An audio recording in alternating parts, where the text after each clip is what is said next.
It's my feel-good breakfast show. Welcome back. You're live with Expresso. Thank you so much for tuning in this morning. Now, as we head into spring and brace ourselves for allergy season, we're taking a closer look at hay fever in particular this morning, as it's believed that up to 30% of South Africans are triggered by pollen, which is quite a large number. And get this, the ongoing drought in the Western Cape could even worsen allergies and their effect on hay fever sufferers specifically. And here this morning to discuss is Nicole Jennings, an old friend from Pharmacodynamics who we know and love, and Professor Johnny Peter from the University of Cape Town. Welcome, guys. Thank you so much.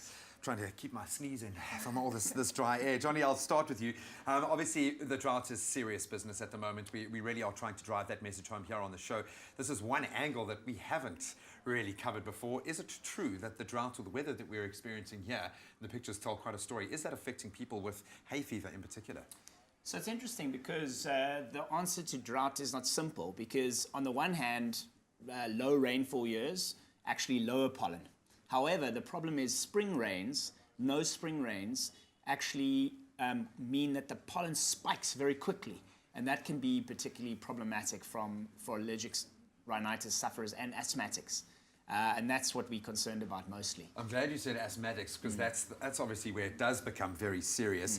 Nicole, this is quite crazy to me. So you guys love doing the research and connecting with your market and really finding out what experience of life they are going through.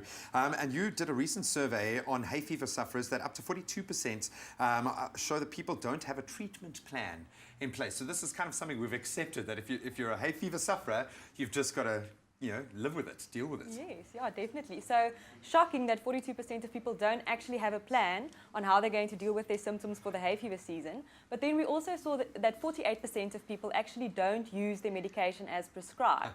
So, that can be particularly tricky with like your nasal steroid, for example, that should be used far in advance, sort of to prepare and build up in the system to cope with symptoms. So I think it's very important to, use the medication as prescribed.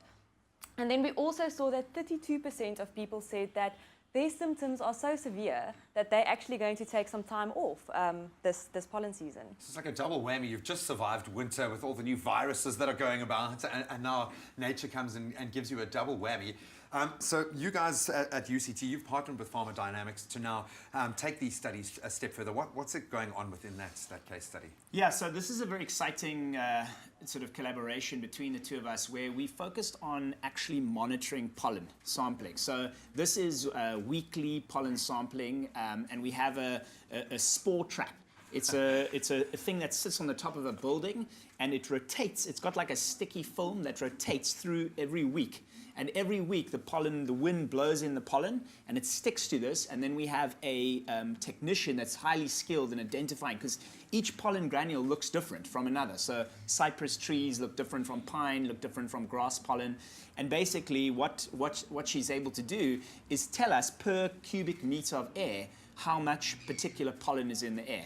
Now the relevance to that is marked in that basically at the moment grass pollen hasn't yet spiked. So grass pollen levels are low, but what's in the air at the moment is tree pollen. So cypress trees, which start quite early, can start as early as July, and then pine and plane tree and oak tree, the sort of alien trees that are in parks and gardens. And those pollens get blown around by the wind and cause symptoms. And the advantage is that if somebody sits in your office or goes to their GP with problems right now, actually their symptoms are likely to be tree pollen related. And that has implications for their treatment. And we now have very specific, so for instance, we have immunotherapy. We can actually desensitize people to grass pollen, for instance. But without knowing what specifically you're allergic to, then you cannot do that. So that's the advantage. So this gives week by week pollen counts, which is obviously very advantageous for doctors and for allergy sufferers. A spore technician. I love that. I love that. Nicole, just very quickly, how can people connect to get more information in the field? Okay, so we've got the Allergy Expert website. It's allergyexpert.co.za.